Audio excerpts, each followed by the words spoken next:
according to a recent article in Forbes, nearly 49% of couples here in the States end up in couples therapy and benefit from the process. That's because they benefit from learning about their partner and growing together. With that in mind, joining us today is Dr. Akia Ray Pruitt from the Cleveland Clinic with more on what couples counseling is all about. First of all, thank you so much for stopping by this morning. And as we approach Valentine's Day, yes. you know, it's a great subject. Yes. So let's talk about when do you know, or when should a couple know that they need a little help? Yes. So first, I want to say thank you for having me as well. There are some signs. Usually couples wait almost 6 years before they even seek therapy. So they are typically struggling. There's a lot of arguing. There might be some resentment that has built up. Maybe if there was an injury to one of the partners. Injury meaning what?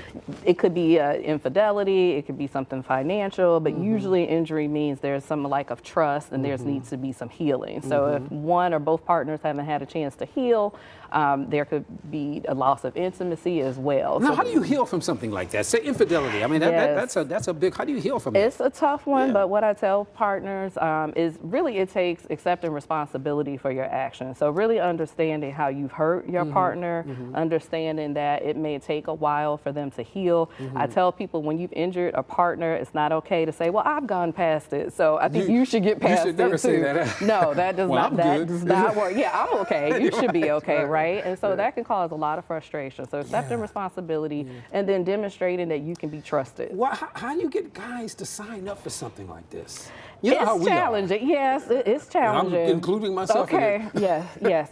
So traditionally, women are more likely to seek therapy anyway.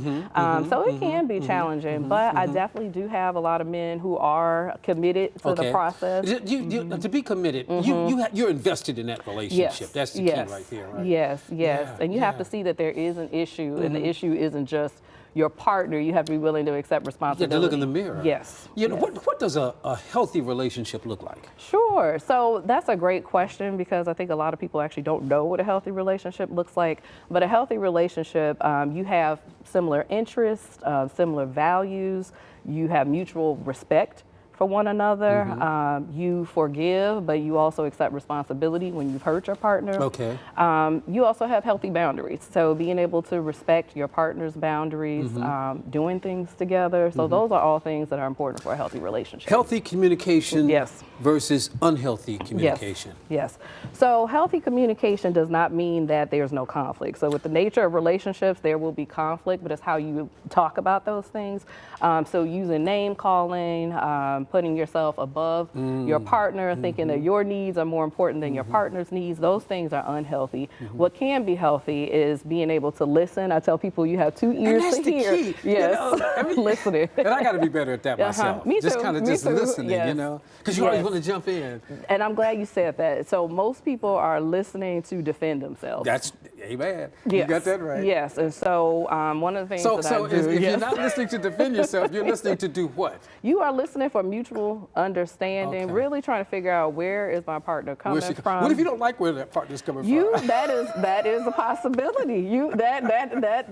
I have to work on that myself, right? I don't always like what my husband tells me, but it doesn't mean that he's wrong, right? And so it takes patience. It takes also understanding and knowing that your partner doesn't have any bad intentions towards you. You know, the Bible says, "Don't let the sun go down on your wrath." Do you agree or disagree? Is that a good thing? Again, it takes communication, right? And so it takes being able to work through it, keep at it. It is difficult if you go to bed angry. And so I do think you should try. Like sometimes people, their issues keep coming up because they never address it. So I think it's really important to keep working at addressing the issue. How important is intimacy when it comes to a relationship? Intimacy is very important, and sometimes people think of intimacy as a physical relationship, but intimacy, there's a whole gamut of ways that you can be intimate with your partner, and having good communication, regularly letting each other in on your lives, your hopes, like your dreams. Okay, this is what you're thinking and all that stuff? What you're thinking, what you're planning, what you're hoping for, your goals, being able to have those regular conversations, also being able to give feedback to your partner that they may not like. Those things, when you can do that in a way that's non-judgmental, also those things can bring you closer together, and that can create emotional intimacy. All right, Valentine's Day just around the corner. How Yes. can you keep the fire going? Yeah, so a lot of people tend to think of the romance part as a relationship. That's part of it, right? It is important to love on your partner, meaning, that physical closeness is important, giving gifts. There's this thing called love languages, Yeah, right? do you believe in that? I do talk about that. Okay. Living that is very important. Your love language may be different than your partner's. So some people really might like words of affirmation, Yeah. really hearing thank you. Others just like that physical closeness. Some people like the gifts. Yes, You know, it just exactly. depends. Gifts, Yeah. acts of service, And all of that's- those things are important. Yeah. So you need to know what turns your partner on. Yes, That's exactly. the key. Exactly. Yeah, And it's just all of those things are important, but I think really understanding and knowing and asking your partner, what are those things that help me feel close to you and help you feel closer to me, and really work intentionally to do those things for your partner. Gets back to that whole communications piece. Yes. Dr. Pruitt, Yes. thank you. Good Thank information. you. I appreciate it. Thank All right. you. All right, for Thank you. more information about the benefits of couples therapy, go to our website, fox8.com.